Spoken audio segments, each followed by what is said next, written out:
ಉಡುಪಿಯ ಕಂಡೀರ, ಉಡುಪಿಯ ಕೃಷ್ಣನ ಕಂಡೀರ.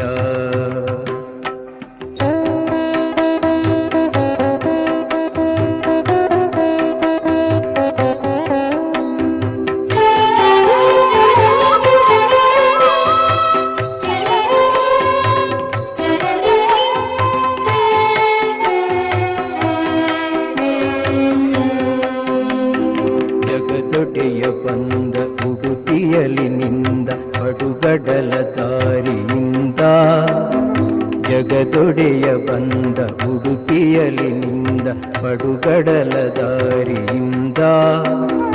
ಮಿಗಿಲುಂಟೆ ಚಂದ ಕಣ್ಗಳಾನಂದ ಆನಂದ ಕಂದನಿಂದ. ದ್ವಾರಕೆಯ ವಾಸ ಓ ಹೃಷಿಕೇಶ ಸಾಕೆನಿಸಿತೇನೋ ಈಶ.